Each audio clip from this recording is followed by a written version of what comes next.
Assalamualaikum warahmatullahi wabarakatuh. Halo, kembali lagi dengan saya Ardi Wirawan. Kali ini saya akan menjelaskan tentang pembelajaran tematik integratif berbasis keterampilan abad 21 dan pemuda Pancasila. Berikut penjelasannya. A. Pembelajaran tematik integratif. Pengertian pembelajaran tematik integratif. Pembelajaran tematik integratif adalah pembelajaran yang dikemas dalam bentuk tema-tema berdasarkan muatan beberapa mata pelajaran yang dipadukan atau diintegrasikan. Tema merupakan wadah atau wahana untuk mengenalkan berbagai konsep materi kepada anak didik secara menyeluruh. Tematik diberikan dengan maksud menyatukan konten kurikulum dalam unit-unit atau satuan-satuan yang utuh sehingga membuat pembelajaran syarat akan nilai bermakna dan mudah dipahami oleh siswa.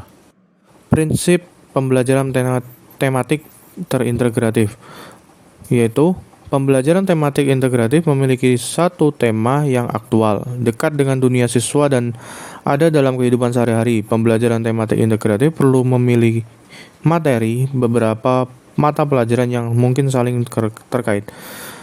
Pembelajaran tematik integratif tidak boleh bertentangan dengan tujuan kurikulum yang berlaku, tetapi sebaliknya pembelajaran tematik integratif harus mendukung pencapaian tujuan utuh kegiatan pembelajaran yang termuat dalam kurikulum.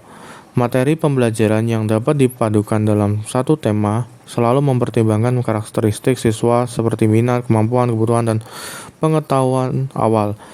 Materi pelajaran yang dipadukan tidak perlu dipaksakan.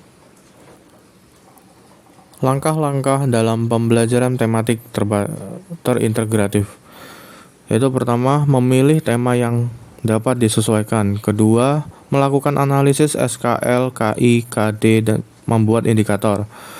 3. Melakukan pemetaan KD, indikator dengan tema. 4. Membuat jaringan kompetensi dasar. 6. Menyusun silabus tematik terpadu. 6. Menyusun rencana pelaksanaan pembelajaran atau RPP tematik integratif atau TI.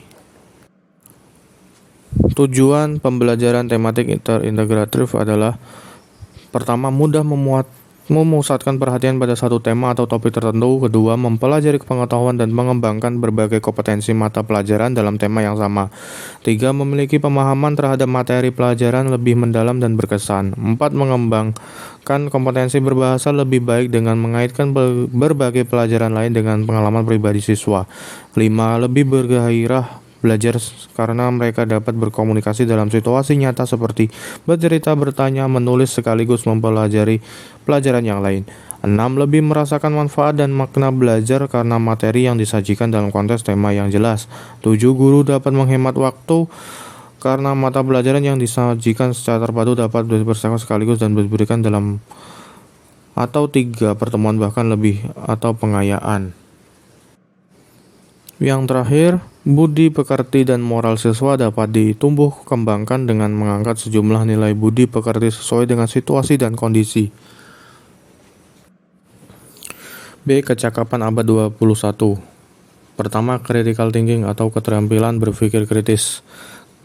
Keterampilan berpikir kritis adalah kemampuan siswa dalam menganalisis argumen, membuat kesimpulan menggunakan penalaran, menilai atau mengevaluasi dan membuat keputusan atau pemecahan masalah. Kedua, creativity atau keterampilan berpikir kreatif. Creative thinking atau berpikir kreatif adalah kemampuan berpikir yang dimiliki individu dan dapat mengarahkan individu tersebut pada pemikiran yang penuh dengan kreativitas, sehingga dirinya mampu menciptakan sesuatu yang baru dan karya unik yang berbeda dari karya-karya sebelumnya.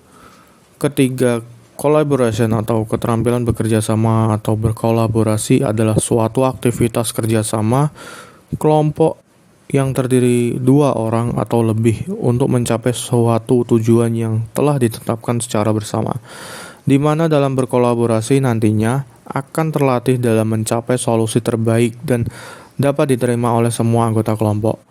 Keempat, communication atau keterampilan berkomunikasi adalah suatu kemampuan dalam mencapai ide atau pemikiran dilakukan secara jelas, efektif, dan cepat. C. Profil pelajar Pancasila. Profil pelajar Pancasila ini dicetuskan sebagai pedoman untuk pendidikan Indonesia, tidak hanya untuk kebijakan pendidikan di tingkat nasional saja, akan tetapi diharapkan juga menjadi pegangan untuk para pendidik dalam membangun karakter anak di ruang belajar yang lebih kecil. Pelajar Pancasila di sini berarti pelajar sepanjang hayat yang kompeten dan memiliki karakter sesuai nilai-nilai Pancasila. Pelajar yang dimiliki profil ini adalah pelajar yang terbangun utuh ke 6 dimensi pembentuknya. Dimensi ini antara lain: 1. Beriman bertakwa kepada Tuhan Yang Maha Esa dan berakhlak mulia. 2. Mandiri. 3. Bergotong royong. 4. Berkebinekaan global. 5. Bernalar kristis. 6. Kreatif. Keenam dimensi ini perlu dilihat sebagai satu buah kesatuan yang tidak terpisahkan.